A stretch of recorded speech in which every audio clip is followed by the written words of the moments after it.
Hello, everyone. Thank you so much for joining us today. I am Mary Lynn Suchan, your host for today's webinar, and our topic of conversation is From Pre to Post, the Nitty-Gritty on Producing. And I have two really awesome women here with us. We have Kimberley Browning and Jessica Patel. So Kimberley Browning is a filmmaker and festival programmer based in Los Angeles. Originally from Washington, D.C., she studied music and film at University of Southern California and began her production career at Disney's Touchstone Television. Her directing and producing credits include docuseries for A&E Networks, as well as drama, comedy, and lifestyle episodic programming for broadcast and digital platforms, including ABC, RollingStone.com, CBS, Warner Brothers, Comedy Central, RealNetworks, and My Damn Channel. Kimberley is the founder and festival director of Hollywood Shorts Film Festival, launched in 1998. She serves as Associate Short Film Programmer at Tribeca Film Festival and is the Senior Programmer at Catalyst Content Festival. Kimberley is the Executive Producer of HBO Access, a directing and writing fellowship program for emerging talent from diverse backgrounds in episodic television. And Jessica Patel has over 15 years of experience as a producer of award-winning independent film, television, music videos, interactive and digital content for advertising and entertainment.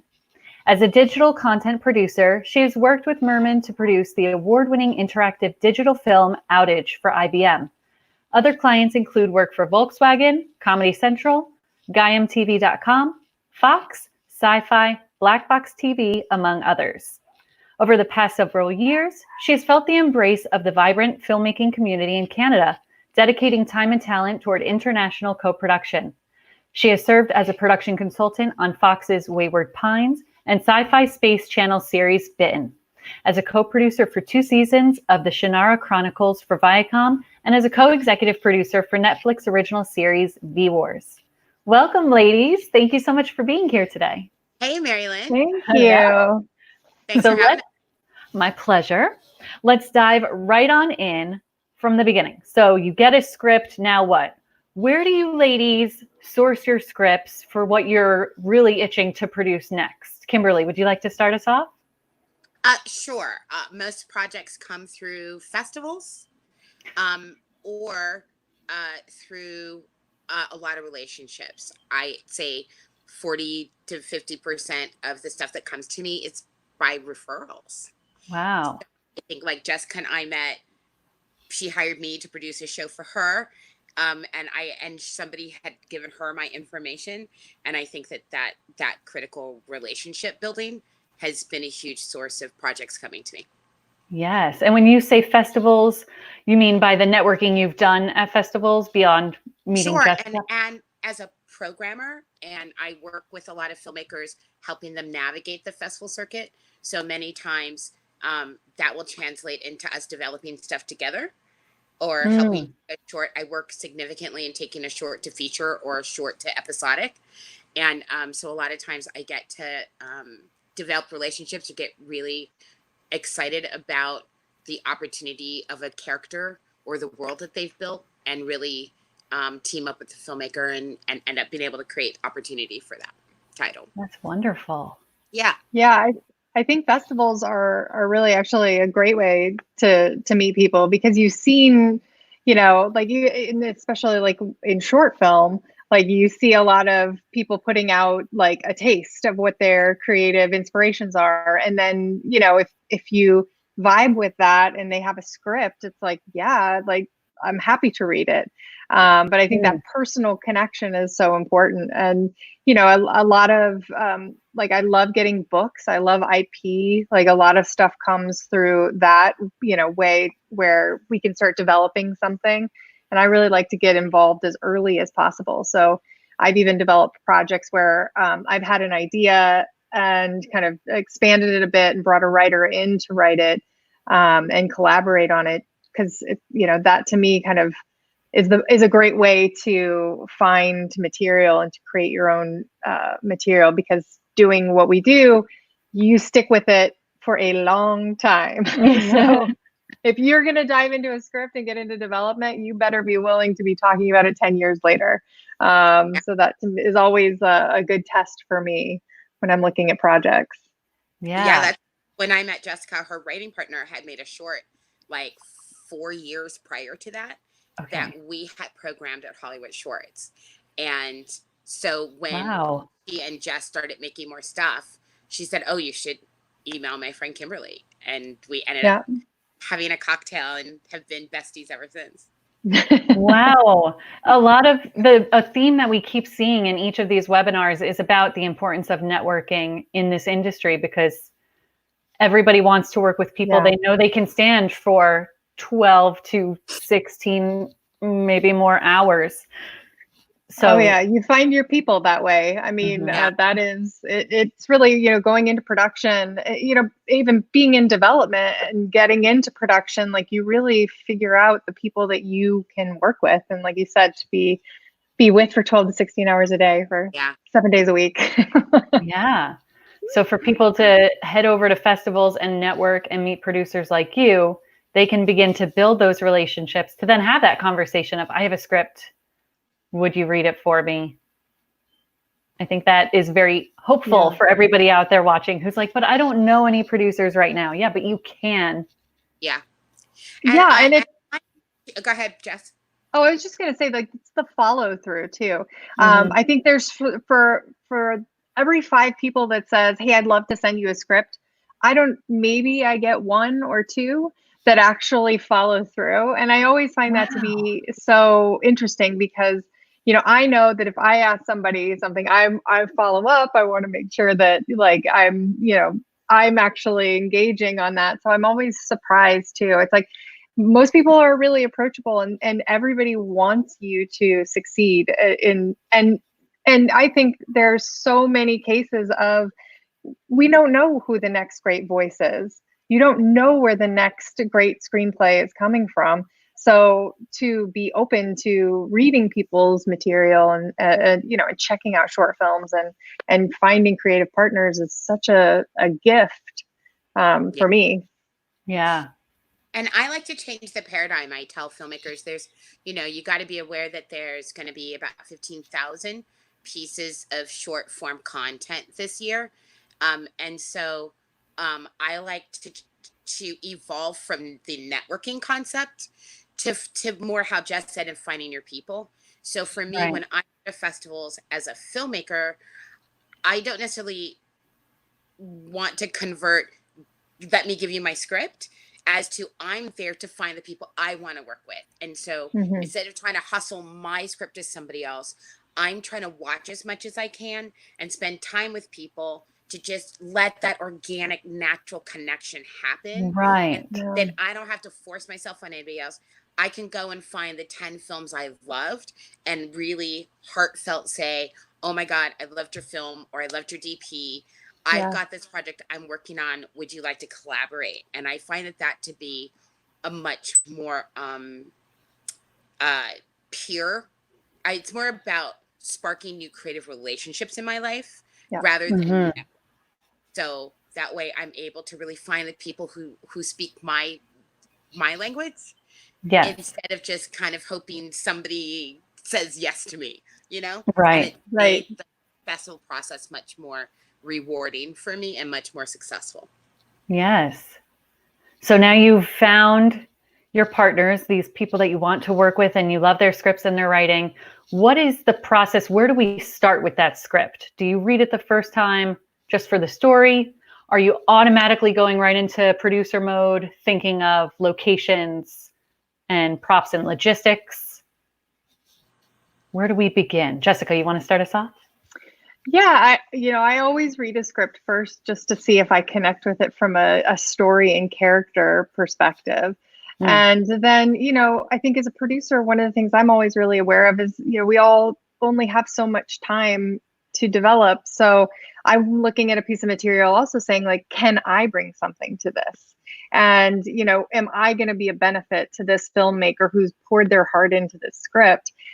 Because if I don't feel that I can, that I can add value, then I don't want to like hold up anyone's process. So part of that is looking at it then and saying like, okay, logistically, like, do I do a lot of action, pieces, and, I've worked with the special effects and visual effects. Like, does it have those elements that maybe I can, bring a little bit of my expertise into, or, whatever that may be. Like, do I know the perfect DP? Do I know like some of the perfect people that might be willing to collaborate and think do I know an actor? I think actors are a huge part of what we do too. Cast is a huge part of it. So that's really where, so my brain kind of, I try to like read the script first and then really dig in from a practical standpoint. Gotcha. For you, Kimberly? Is it the same? It's a little bit different for me. I came up through production, and so my day job was being a line producer. So a lot of projects over the years also come to me first, where I'm getting hired or asked to really do the nuts and bolts of the numbers. So many times, some of the scripts that are coming to me, especially these days, is feasibility. Especially since the advent of crowdsourcing, I find that my first evaluation is a reality check. Whereas if a filmmaker comes to me and said, I raised $100,000 through my sources, that's awesome. But if you've given me a Jessica Patel script, we're not making it for $100,000. Not happening. If Jessica's directing it, we're going to burn some stuff. Some car crashes, right? I mean that.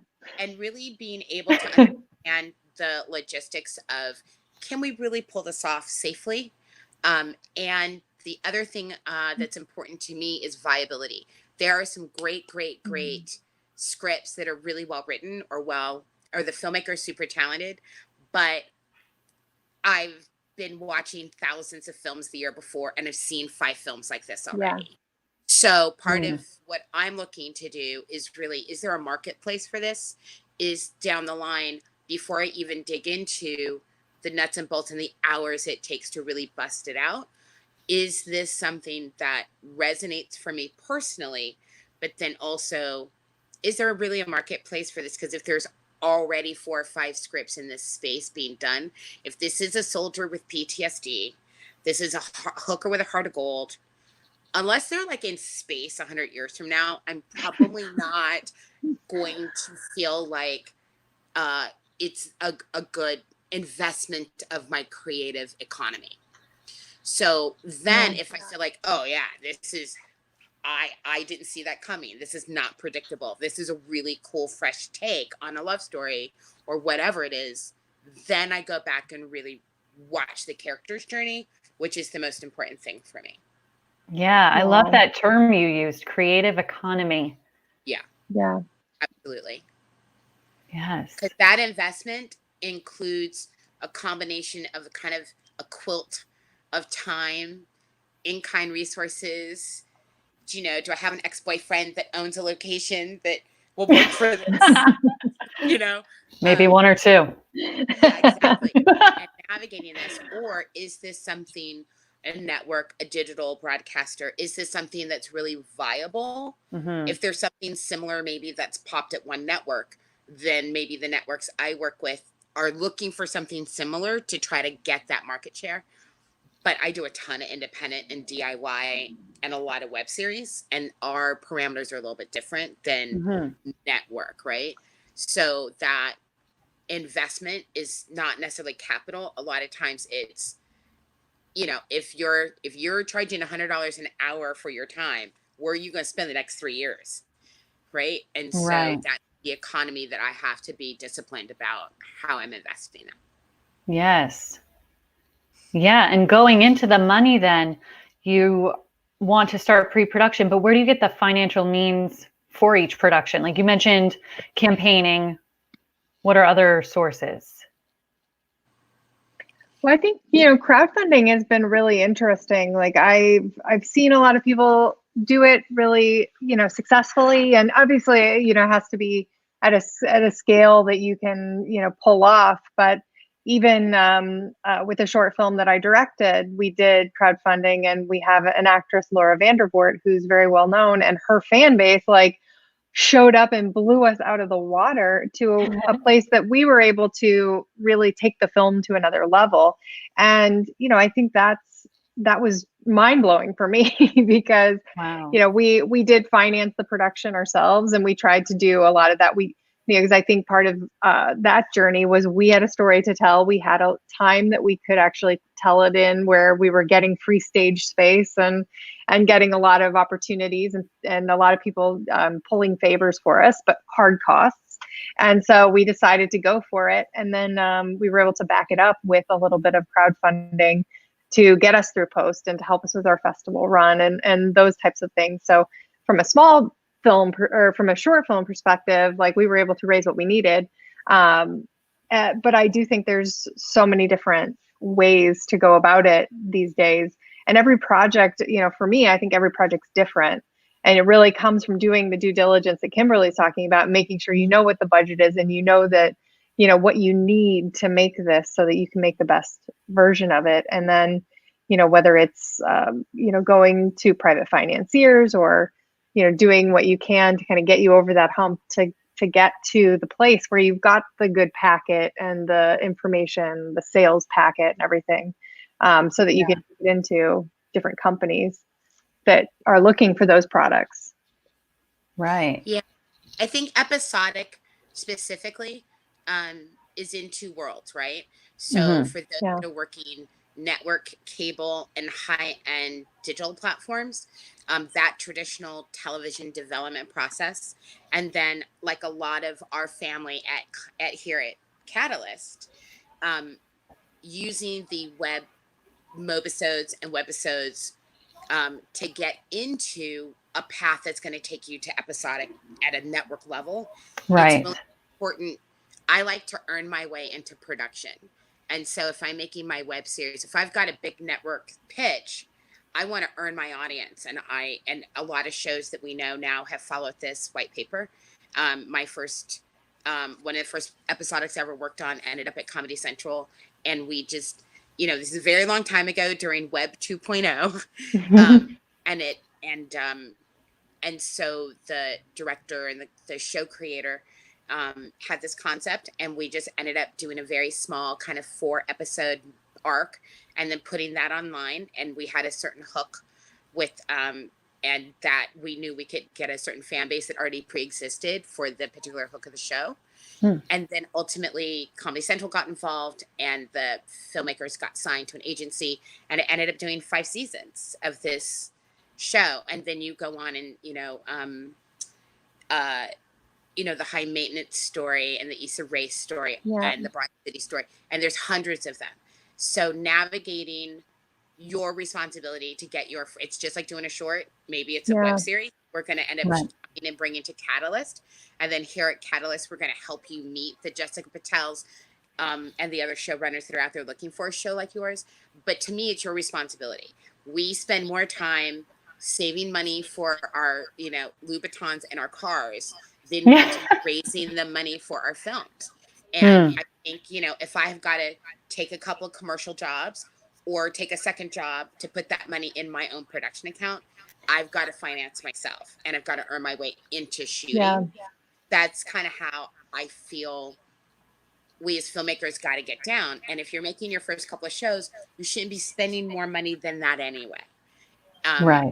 If you're trying to do a 7-day shoot in 4 locations, that's not the best way to enter the door, Right. You're missing the real opportunity there. So I like to try to make sure that process is in play. And then if we got to wait 6 months and raise the money through getting second jobs or taking that job, maybe I'm not as passionate about, but that's how that's my investor. So right. That's how I approach it. Gotcha. So it's investing in your own career is what you're saying. Find the means to build your own resume. And now that we have crowdsourcing, that's fantastic. One of the dynamics is most of us either went to school or have developed our own artistic family and communities. And we all have our own crowdsourcing going on. So crowdsourcing is not necessarily going to work for somebody like me because such a huge population in my life, it just on mostly all have their own projects they're developing. So we're all passing around that same $100. But what was great about like Jessica's project is they were able to assess what they had and be able to benefit from something that was outside of their friend group. So if you don't have that friend group, if you don't have somebody attached to it that has 100,000 followers, then you got to find another way to get there. And sometimes I think we forget about the old school way of doing things. And, you know, you got to raise that money. And the other thing is, crowdsourcing is not free money. It is a lot of work. It is doing a legitimate crowdsourcing. Like it's like doing a second film. And that was something that was kind of scared me away from doing it just initially. And then it was like, oh, you know, I wanted to make the film and I actually had, you know, set the money aside to do it. And then, you know, doing the crowdsourcing, it was like, I'm still, just this week, I was sending updates and, you know, sending out things to our crowdsourcing group. And it was, you know, we've got over 100 people who contributed, and that's fantastic. Wow. But it's my responsibility as a filmmaker, you know, to make sure that I'm giving them the respect that they deserve because they invested in us. And because of that, we're able to, you know, take our film out there and do what we're doing with it. So I think it's interesting. A pilot we shot about a year ago called Wasted. And the filmmakers, the show creators, are writers on a network show.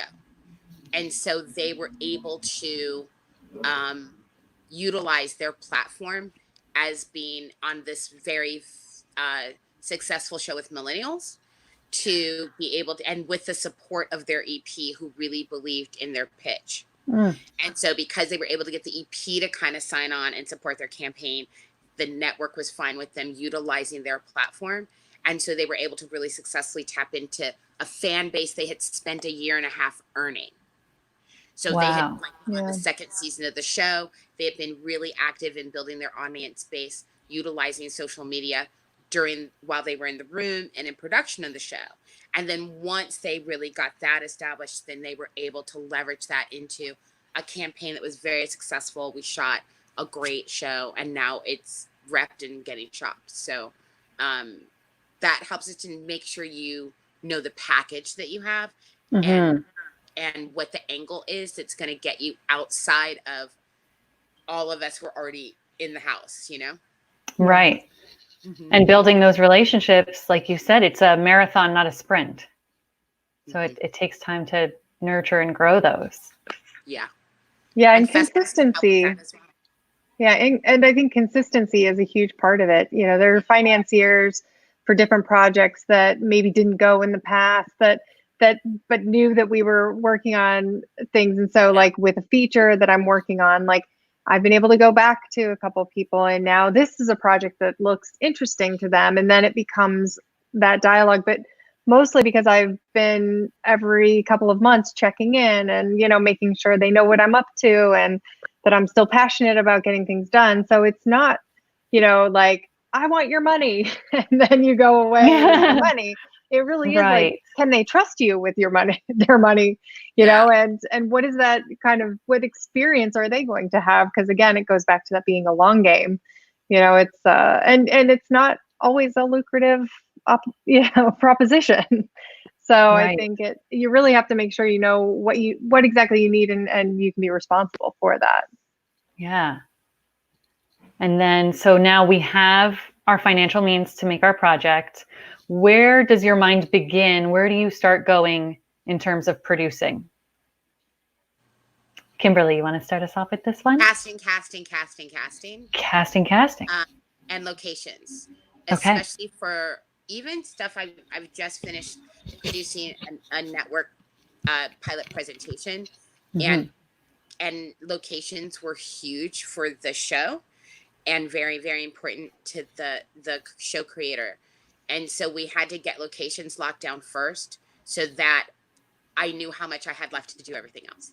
So even before I start pre-production, as soon as I'm going, okay, we're going to make this, I do this with shorts, we start finding the location, because to me, that's really the green light is, okay, I can have this location. I know I can get it for free, or it's going to be 30% of my budget. How am I going to get everything else done? And sometimes it takes a long time for casting to find the right people to make your show. So I like to give myself the longest runway to make sure I have enough time to get, that, because you got to kind of go one at a time, to just find that heartbeat of your show. And it could take a while to find the right person. And I don't like being jammed up with, okay, I've just got to cast somebody because I'm shooting Thursday. Yeah. Right. But how do you manage finding your talent if you don't necessarily have dates yet? Or do you have suggested dates? Well, sometimes I think it can be useful to have dates, because then you know exactly when you're going, and the talent knows exactly when you're going. Sometimes when you don't have dates, they feel a bit like, well, is this really going to happen? Like, do I really want to commit to this?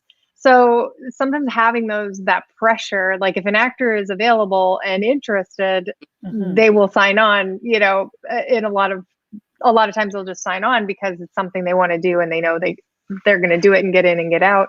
But I think, when it comes to some of the larger budget things, or really like making the best creative choice, like it's the cast. So I think another thing that I see a lot is that people think, even on smaller projects, that they don't really need to engage some sort of casting director. And that's always a mistake, in my opinion, because I feel like, it's such an important thing. Like, we do all this studying and researching to make sure that our projects are on track, that we've got the money, and then we don't hire a professional to put the person in front of the camera and to advocate for us and know like where everybody's doing and what everybody's looking for.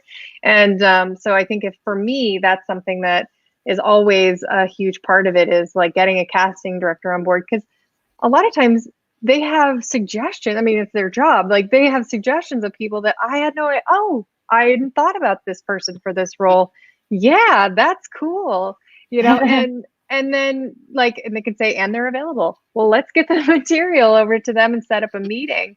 And to me, that's everything, because like, even I had a project that I was working on that I was like, we're not going to camera. We're not even going to start talking about all these other things until I know that I found this lead female, because it was so important to me that nothing else mattered unless I knew that this person could carry the role.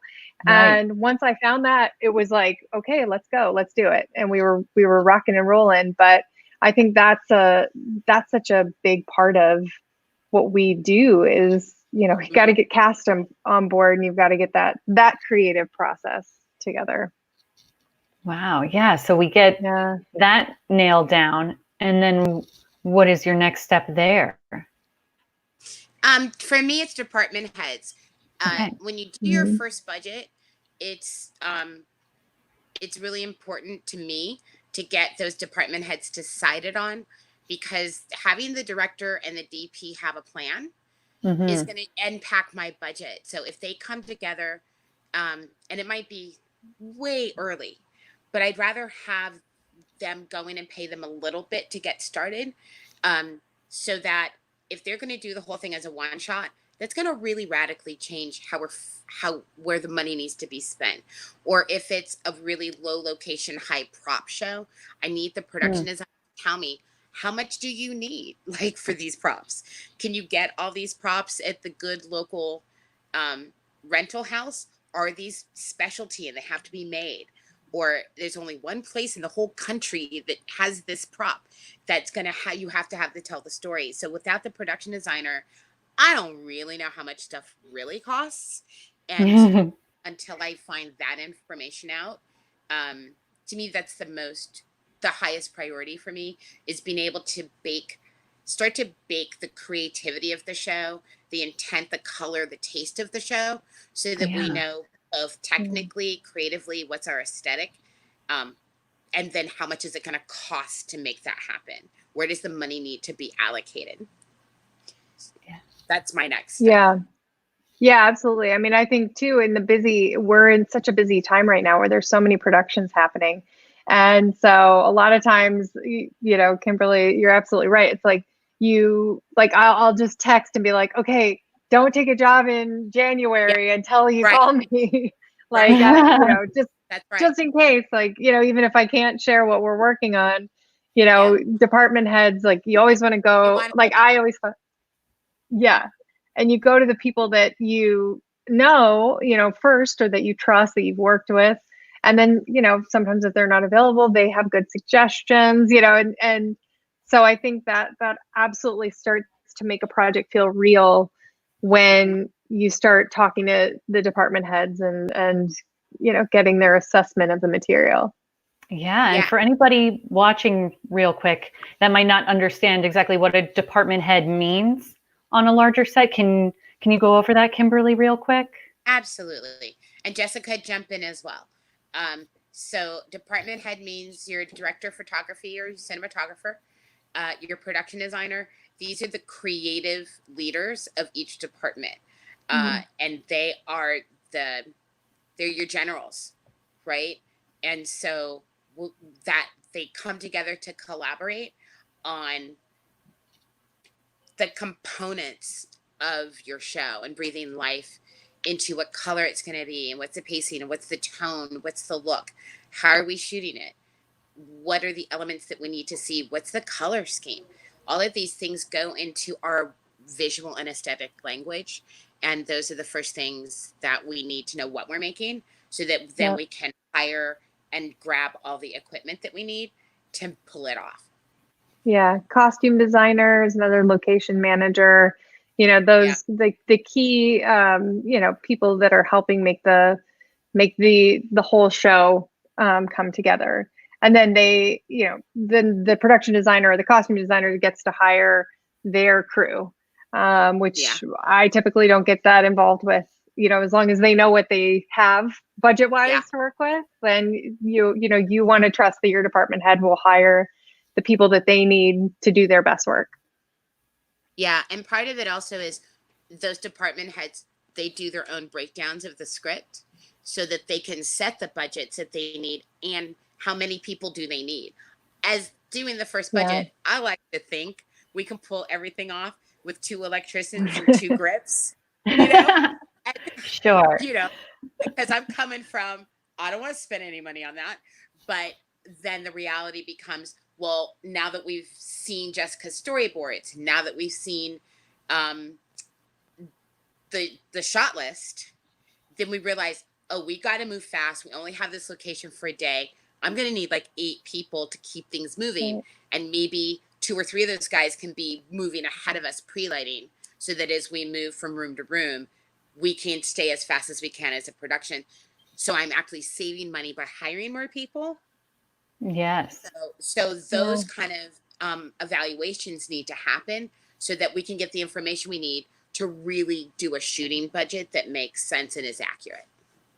Yeah, and assistant director is also another really key part of the team, because the assistant director is doing the board, is working, hand in hand with the director and the DP and the producer, just trying to schedule it and make it make sense, and always kind of has that perspective that has kind of everybody's well-being in mind. Not that we all don't have everyone's well-being in mind, but I think the assistant director, has a particular responsibility, and like, when are we going to eat lunch? When are we going to like make sure that we've got everybody? I mean, they're the ones that go to jail if you That's right.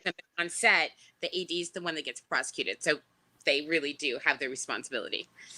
Yes. Yeah. Yeah, that is a tough job, an AD. Whew. So now, Jessica, you're on set. How does your job as a producer change, and how does it stay the same during the production? What does that look like on set for you? It's different for every production, really. I feel fortunate, like in working in television, specifically, like I tend to wear a lot of hats. So I am mostly on set once we get rolling, like even though, in a TV schedule, you've got an episode is prepping while one is shooting. I find myself mostly on set and not in the prep phase. So I spend, I'm really working with the directors, getting word back to the writers if they're not on set, making sure everybody is like collaborating creatively, and hoping that like if we've done our job in prep, that we've got everything that we need. And so it's really just putting out little fires here and there, and, you know, and anticipating if a scene is going long, or, you know, communicating with the assistant director, making sure the director, you know, has what they need to get the best material. So I tend to kind of flow with my producing responsibilities on set, and, you know, sometimes that can mean being right next to the director and being a cheerleader, and sometimes that can mean, you know, making sure we're getting the actors on set faster, you know, or any different bit that comes. But I, you know, really try to let the project dictate what I as a producer need to be doing to support the creative. Yeah. You sound very hands-on. So you're not just sitting in the PO, the production office. You're out there hustling and figuring out what else needs to be sent over. Well, I think, you know, in television too, we work in a big, you know, I work in a usually 5 to 10 producer teams. So everyone is taking their responsibility, whatever that happens to be. So if somebody else is on set for the day, that allows me to maybe go out to do a scout, you know, or do the concept meetings, or tech surveys, or just really, we all trade off to use our, you know, to use our skill sets the best. And but I love being on set. I can be on set all day and be just as happy. Some people, you know, don't want to be on set all day, and that's great too, because they can do the other stuff. So, you know, really it's finding a team. I find it most beneficial to work, you know, in a way that as long as we're all serving the creative and ultimately getting the best that we can on screen, then I will do whatever I'm asked to do to make sure that keeps flowing. Yeah. Kimberly, did you want to add any thoughts onto that? Sure. I think that for more of the indie side, sometimes there's only 2 of us making everything happen. And so it, like when I'm working on bigger shows, there's 8 to 10 people. And so many times, a lot of the stuff I do is more punk rock and a little bit more underground. So most of once we start shooting, hopefully if everything's gone well in prep, then my job's done, right? And my job gets to move to serving the department to make sure they have what they need coming up, trying to anticipate the things that they're not seeing, and trying to have the plan B for, does the day go long? How can I add a day here? But mostly it's hustling more free stuff for 2 days from now. Many times it's also, I like to handle a lot of personnel myself. And so because I want to keep the energy of the crew really as harmonic as I can. So I tend to be a little bit more hands-on on keeping those day players moving and supporting departments that maybe need to add a couple of people, and how much extra is that going to be. And mostly it's just getting more resources for what's coming up, or figuring out what we need for the next 2 episodes, and then getting those overages approved. So many times I'm also navigating with the network, the director that's coming in for the next bit, and making sure they're getting what they need while a lot of the production entity is on set. Sometimes they're not as available for the next director, depending on how it goes. So depending upon the show. So a lot of times on the lower budget thing, we are not on set. Part of some of the smaller stuff is being able to then kind of keep them on track a little bit, and to support the AD. And when it comes time for the AD to have to tell the director they got to stop, and really setting those windows. So my job at lunch is to tell you what time you got to stop today, and give my crew an extra hour so that they can safely, because the director is going to want to push and shoot every ounce that they can. And then the AD is going to need, at some point, the director might stop listening to the AD. And how can I best support protecting the show when we get in that production mode? It's hard to kind of, if the bus is moving 100 miles an hour, sometimes you got to start putting the brakes on a little earlier. Right. And so just having the discernment of reading the crew and reading how the day is going reading how the communication is and being able to know where I can be supportive, and also being responsible to not have overtime if it's not necessary. You know, things like that, of just the mechanics of getting things done on time and under budget. Yes. So we Yeah. got. Oh, I was just gonna say those are we're the ones getting. I'm just was reminding me of being on set, and I had to do a pretty lengthy meal penalty, couple of meal penalties, because we had to finish, and I see down there like, nope, like I had to make the call, and I knew that it was the right call, but I got screamed at by a line producer who didn't know the context of why we were having to take the penalties.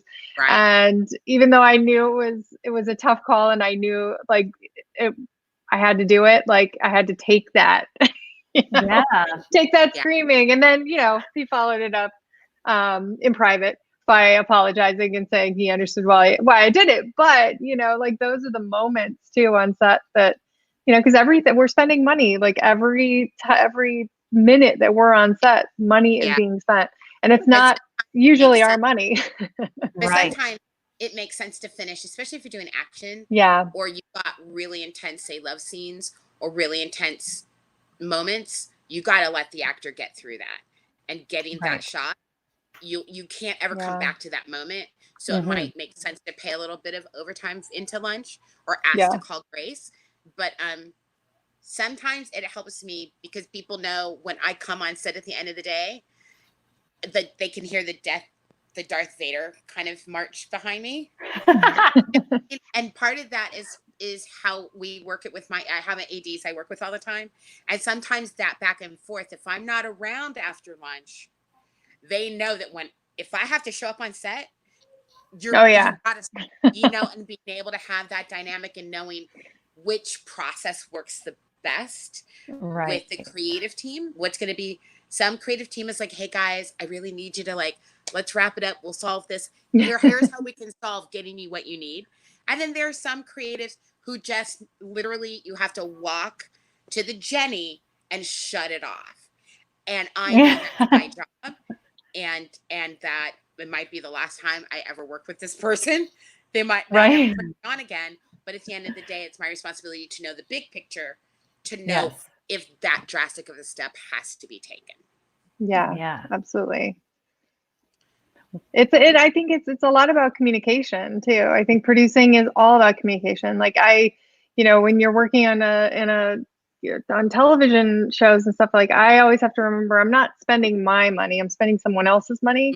And I've been trusted. I'm one of the people that has been trusted with this responsibility. So I know when I can make a call, and I know when I need to at least alert people as to what our decisions could be, like what we need to kind of make a decision on. And I think that's something that I see a lot of producers don't always understand. Like they're just like, oh, this is, we have to do it this way. And it's like, no, we have to make sure everybody understands when we have the ability, so that we can make a decision that's the best for the company. Right. Yeah. So you really have to keep a clear head to make the best decision without jumping the gun on something too fast. Yeah. Well, we have a bunch of questions coming in right now, so I want to make sure we have enough time for everything, and I would love to get into post after, but let's grab a couple of these questions so we can get to that for our viewers. The first one is, how do I get a casting director on a small budget? What's the minimum I can expect to pay for named actors? Yeah. Did you want to start that one off, Kimberly? Sure. So I'm going to open up the opportunity to evolve it a little bit. If you've got great material and it's a strong piece that's well written and well voiced, you can set, if you're going to do what's your budget? And so if it's a great part, there are a ton of actors that are going to give you who are the right people for that role. I don't worry about how much to pay, because if I'm doing it under the modified low budget contract, then the rate's $3,000 a week. And if it's a great part and I want to be involved with with material that's going to be evolutionary for all of us, I'm not worried about that. I'm worried about finding the right people, and the right people is going to say yes to the rate I have. They're going to understand the dynamic, the team we're putting together, why it's this much money. Yeah. And if it's the right person, and there are so many wonderful actors who are out there waiting for one of us to call them to collaborate with us. If the material's strong and the material's good, I don't worry about that game. And if that person really can't afford to do it for that rate, I get it. If I can't afford him, I can't afford him. I guarantee you I'm going to find somebody of equal stature who's going to help sell my movie and bring forth the best performance possible. I'll find the person. That's why I give myself as much time as possible. And it's never, ever failed me. Remember, Matthew McConaughey took scale for Dallas Buyers Club because he knew it was the kind of role that was going to change his career. And we underestimate.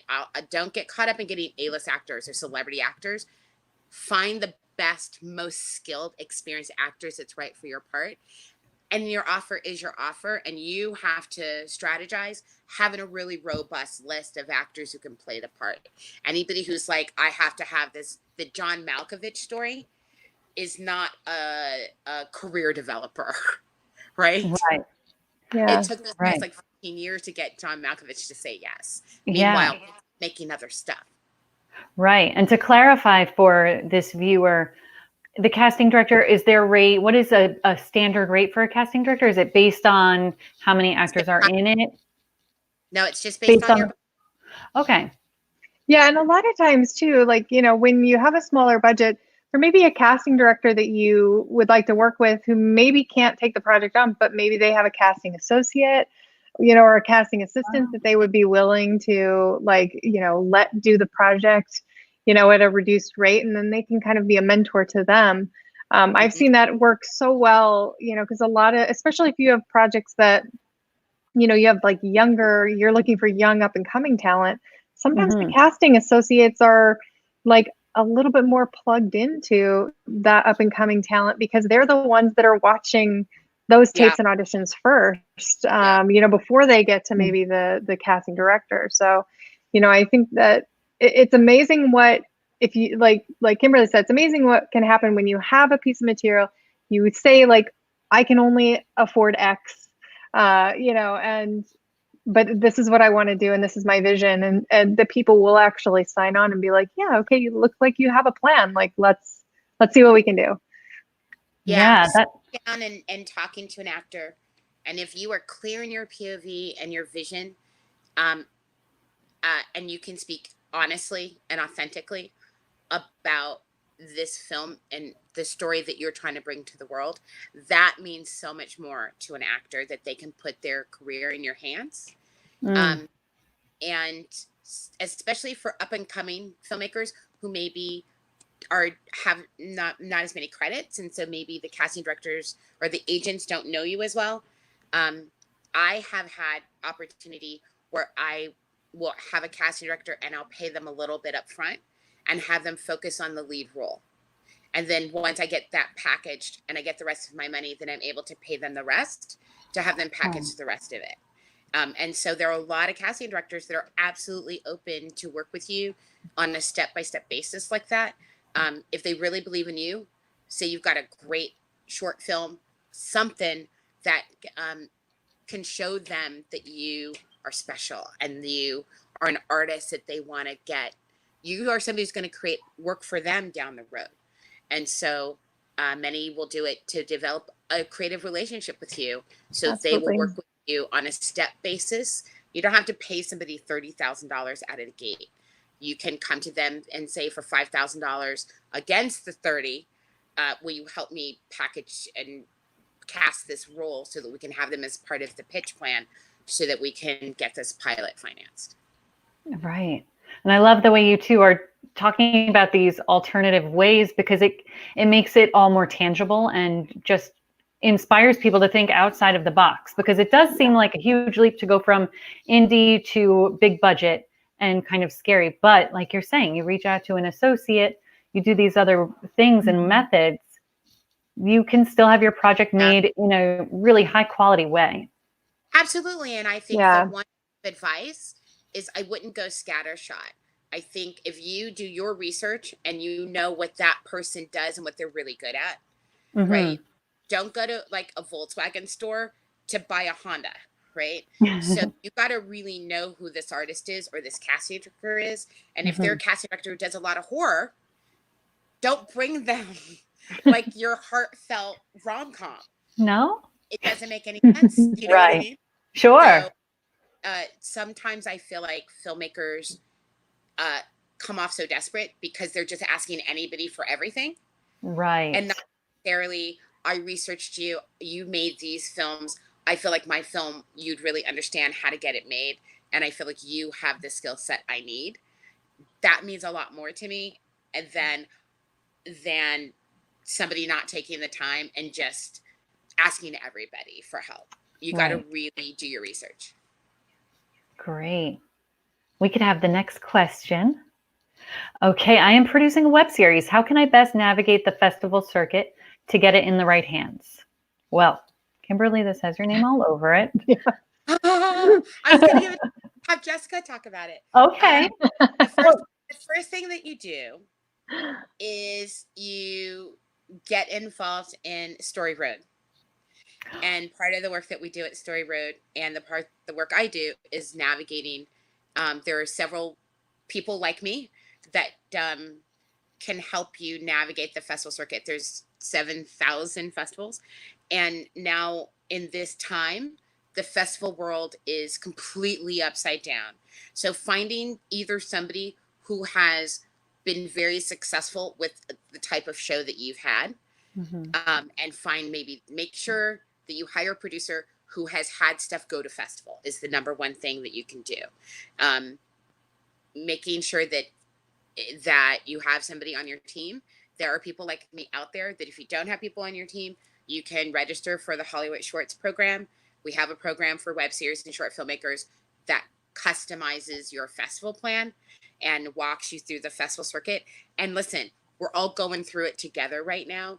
Tribeca did a completely different version and they had to adapt really, really quickly. And,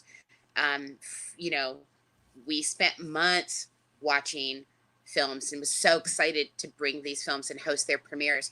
So it was very difficult to have to, out of nowhere, have this thing happen. I feel even more heartfelt for the South by Southwest filmmakers and those Oxford film festivals and those first festivals that had to shut down right away. But listen, we're innovative, creative community. And the goal is that we're coming together as platforms, including Storieroad and Catalyst. What can we do to help the filmmakers get out there? So find web series that are like yours and do your research online and look at the 2 or 3 years before, see what we programmed at Catalyst or ITV back then.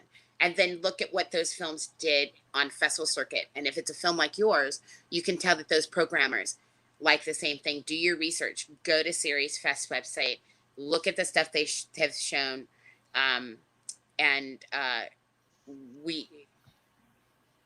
Having somebody in your life that's done it before and been through the circuit is the number one thing that you can do. Don't chase festivals you've heard of. Find somebody who knows what they're doing, who can help you find the festivals that are right for your show. Yeah. Yeah, it's all about that and that fresh take too. I think, with anything, I think the, web series are really interesting. And I think it's really interesting now too with things like Quibi and, the shorter form content is like, I did a bunch of series work for Comedy Central, like 12, 13 years ago. And that was really great. And we were going through the traditional TV development model, which was a little interesting for digital. But like you were saying, Kimberly, like, looking at shows and seeing how they've come out and what people have done is really a great way to look at it, and getting it into the festival circuit. You get many more people looking at it. But I think it all comes back to like having that fresh take on something that will get you recognized. Yeah. And I think it's really important as you're looking at the festivals that you're considering to submit to, and many of them will be online platformed for the next year.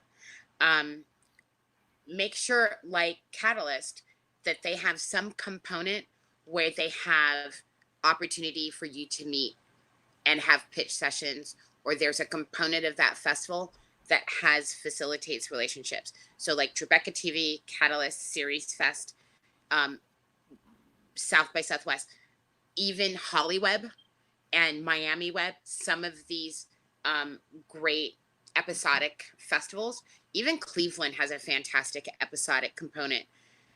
Really look on that festival website to see if part of their program is that they set up meetings for you. So just specifically you trying to it's great to screen. And if you screen and utilize your social media, we're going to hear about you. That's our job, is to find you. Right. But in the meantime, make sure that you are prioritizing festivals that have an industry component that we as industry people are coming to find people. Yes. Yeah, that's an excellent point. Oh, next question we have. I have option rights to a novel and a Golden Globe winning actress attached, but no financing.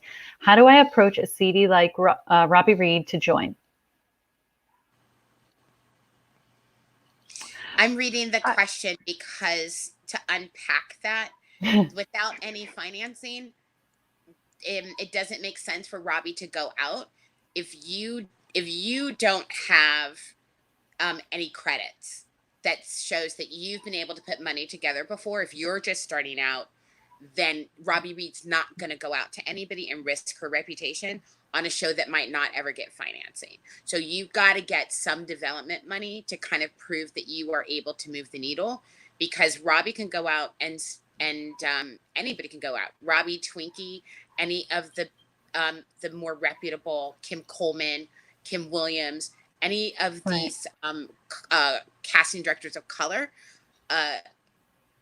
even if they ask the manager to take a look at it, that manager's not going to give it to the client to have them read something that there's too many projects out there that are unfinanced. So you got to have some ability to show something, to me. Unless, yeah. Well, I think having the rights, having the option rights to a novel is that's great. And I think, it does, I think you want to show more on that side, getting a writer involved is probably the next big step. And even, if you can't get a script written, even getting some sort of a treatment or something, what is your take on the novel, and with the package that you're developing, how can you kind of keep propelling that forward? And I think that gets you, that certainly gives you more priority when you go out to a CD like that. Yeah, absolutely. So making sure that you've got the steps of development in the right order. Right. I think some of what you're talking about is great, but there's a few steps between having your option and going out to actors. Right. Thank you. We have a couple more coming in, so we'll go on to our next one. Outside of festivals, how do I get my short series seen by people who might be interested in establishing a relationship to advance the show? Ask the question again.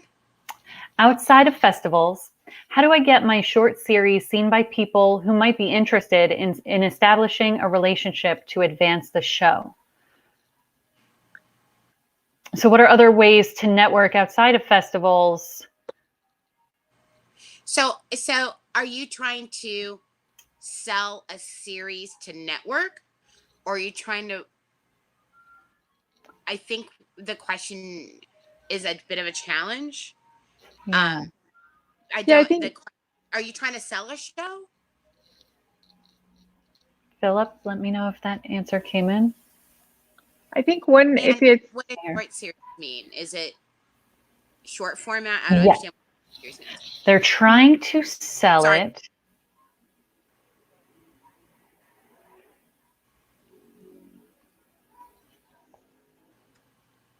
It sounds like they're trying to sell the series.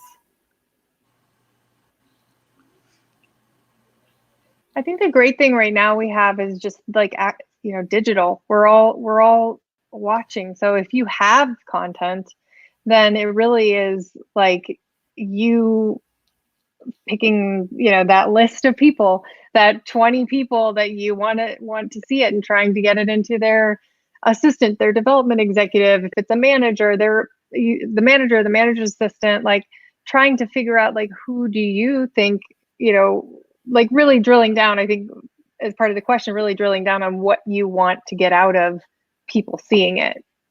Right. Yeah. To me, if you're the show creator, if you've created the show and you have a deck and a pilot written, if you don't have any credits yet, I like to make my short list of showrunners first. Who's the right show? Who are established writers who have network credit, who would be right for the show, and I go to them first. I try to go to their agents first.